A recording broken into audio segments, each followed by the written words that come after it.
Irrigation डिपार्टमेंटच्या लोकांनी खरं तर तुम्ही रिक्षा टीमला हे केलेलं आहे. त्या साहेबांना, हांडे साहेबांना फोन लावून बरोबर ते आले का इथं? अरे आज येतो बाई, माणूस मेला म्हणा, आज येतो बाई, काय करतो म्हणा, तिकडे त्याला टाकतो का म्हणा. असं नाही ना, तुमचा या धरणाचा प्रमुख म्हणजे कोण, हांडे आहे ना, हांड्याची काय जबाबदारी आहे? काही लोक कशाला म्हटलेत कालचं हे जातात ना का पाणी करणं, तळ पाणी करणं, काय झालंय, कसं झालंय, कुठं झालंय, तिकडे वर रिपोर्टिंग करणं. तुम्ही काय यार वाचून काय करणार इथं? तुमची पोस्ट काय केला? तुम्ही येऊन काय करता? तुम्ही केणार काय? ते वाचपीन आहेत. तुम्ही आल्याबद्दल तुम्हाला धन्यवाद. पण इथं या इरिगेशन डिपार्टमेंटचे प्रमुख अधिकारी खरं तर यायला पाहिजे.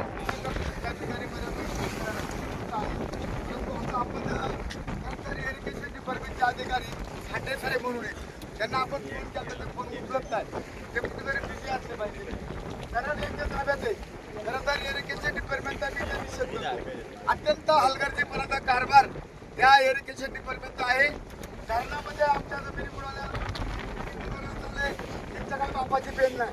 आणि म्हणून ज्या टायमाला एखादा तरुण या धरणामध्ये बुडतो त्या टायमाला त्या इरिगेशन डिपार्टमेंटच्या अधिकाऱ्याची जबाबदारी असते इथं येऊन पाहणी करणं, रिक्षा बोलवणं, किंवा तहसीलदारला फोन करणं, कलेक्टरला फोन करणं, ही सगळी जबाबदारी या इरिगेशन डिपार्टमेंटच्या हांडे साहेबाची आहे.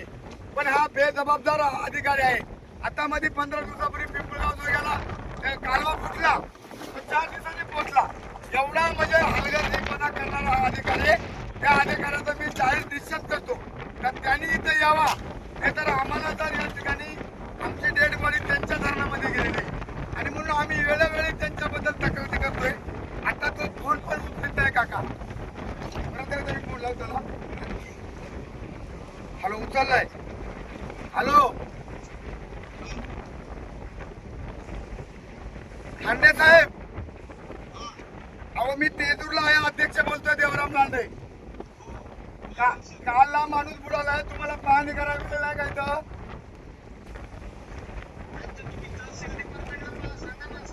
धरण तुमचं आहे ना, एकीमेकावर ढकलू नका ना. माणूस मेलाय, माणसं इथं 200 लोक धरणाच्या कडेला उभी आहेत.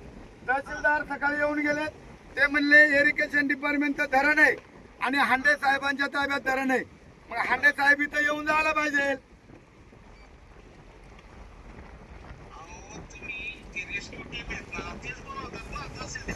अहो पण तुम्ही तुमची काय जाऊ, तुम्ही प्रमुख आहे साहेब धरणाचे. धरणामध्ये जमिनी आमच्या बुडाल्यात, धरणामध्ये माणसं आमची मरतात. ज्या टायमाला आमचा माणूस धरणामध्ये मरतो, अहो तुम्ही इथं शिपाई वाचून पाठवून काय करता साहेब? तुम्ही प्रमुख अधिकारी आहेत. तुम्ही माणसं मेल्यावर येते नाही, मग तुम्ही कधी येणार? तस्करीला येणार का आमच्या? तुम्ही या इथं, मी साईटवर आहे. नाही तर मला काय बघा साहेब, ज्या टायमाला माणूस धरणात बुडतो, मरतो ना, तुमची जबाबदारी आहे अधिकाऱ्याची. इथं येऊन पाहणी करणं, रिपोर्टिंग करणं, तहसीलदारला फोन करणं, रिस्क टीम बोलवणं, ही तुमची जबाबदारी आहे. तुमचं धरण आहे, तुमच्या धरणामध्ये माणसं बुडतात. किती वेळा देणार तुम्ही इथं? या मी थांबून राहतो इथं. आम्हाला चिडायला लावू नका, चिडचिड करायला लावू नका. मला बाकीचं माती भीती जमतं, हे नाही जमत तुम्हाला. ती माती झाली पण तुमची जबाबदारी आहे इथं. हांडे साहेब, तुम्ही मला उगा चिडायला लावू नका. तुम्ही इथं या पहिल्या धरणावरती, नाही तर माझा मोर्चा आहे तुमच्या ऑफिसला. डायरेक्ट जाळा ठोकेल तुमच्या ऑफिसला. तुमची जबाबदारी आहे, धरण तुमचं, माणूस तुमच्या ह्याच्यातून आमचा बुडून मेलेला आहे. या लवकर तुम्ही इथं.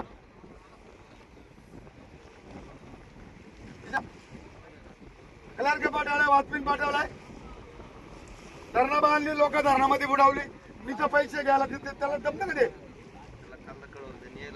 कळवलं म्हणजे त्याला काल कळवलं ती जबाबदारी होती. मी मीडियाच्या समोर त्यांना या ठिकाणी बघूया किती वेळात येतोय. रिस्क टीम या ठिकाणी आलेले आहे आणि तशा पद्धतीचं इथं एवढे आमचे जवळजवळ 100-200 लोक इथं. कालच्या पोलीस आले वाटते, 200 लोक थांबून आहेत. बाकीचं पोलीस आले इथं, बघा कोण आले ते. पोलीस साहेबांना येऊ द्या नाही करते, काय उपकार करतात का? त्यांना बाकीचं गांजा पिंजा पकडा वेळ हे ना काय त्यांना. पण भाऊ यांच्या जबाबदाऱ्यात हे कामाला आहेत, आपण कामाला नाही. ते पगार घेतात का?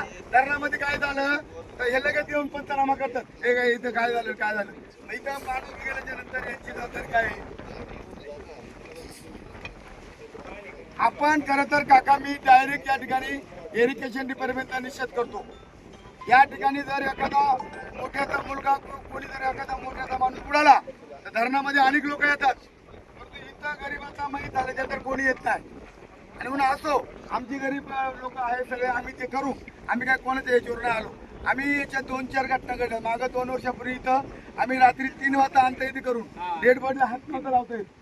आपण डॉक्टर म्हणतो, डॉक्टरला इथं आणलं काका आम्ही. आणि इथं आम्ही खरं तर हो मोरे साहेब इकडे या.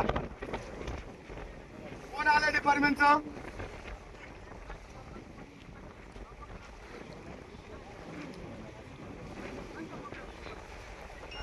हे लोकांना इकडे तहसीलदार तुम्ही मॅडम इकडे आरंटी साहेब इकडे मला मदत करा. या कोण आहे तुमची आरंटी?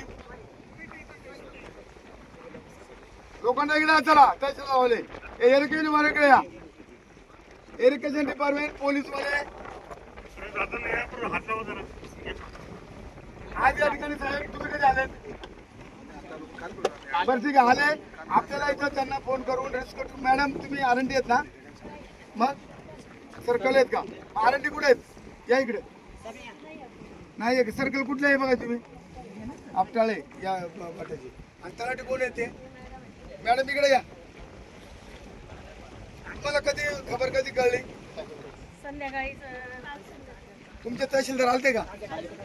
कधी कुठे गेले ते आता? बरं ठीक आहे येतील ते. तुम्ही इथे जबाबदार राहायचं. जोपर्यंत डेड बॉडी बाहेर निघत नाही तोपर्यंत सगळ्या सरकारी यंत्रणा मग तुमचं महसूलचं असेल, पोलीस डिपार्टमेंट असेल, इरिगेशन डिपार्टमेंट असेल, सर्वांनी या ठिकाणी थांबून राहायचं. 9 वाजेपर्यंत थांबवा. नाही ते तुमची ठीक आहे. रावसाहेब येऊन गेले धन्यवाद. परंतु माझं असं म्हणणं आहे आपल्याच घरातला कोणी एखादा गेला तर आपल्याला दुःख होतं ना. मग आज तुम्ही महसूल खात्याची जबाबदारी आहे, पोलिसांची जबाबदारी आहे. पोलिसांनी पण थांबून राहायचं, इथं जायचं नाही. तुम्हाला इथं डबा आणतो मी. आजूबाजूतून कोणी आलायचं नाही. जोपर्यंत डेड बॉडी आपल्याला मिळत नाही तोपर्यंत सर्वांनी मदत करायची. या इथं सगळे लोक इथं आहेत. अशा प्रकारचं काका आपण हे करतो, आवाहन करतो आणि आम्ही इथं थांबतो. धन्यवाद. पत्रकार काका असतील तुम्ही आल्याबद्दल आणि महसूल खात्याचा तुम्हाला पण सर्वांना धन्यवाद देतो. इथं सर्वांनी मदत करायची आहे. या ठिकाणी इरिगेशन डिपार्टमेंटच्या साहेबाला फोन केलेले आणि ते पण आता इथे येणार आहेत. नाही जर आले त्यांचं काय करायचं मी वादळ बघेल. मग ठीक आहे धन्यवाद.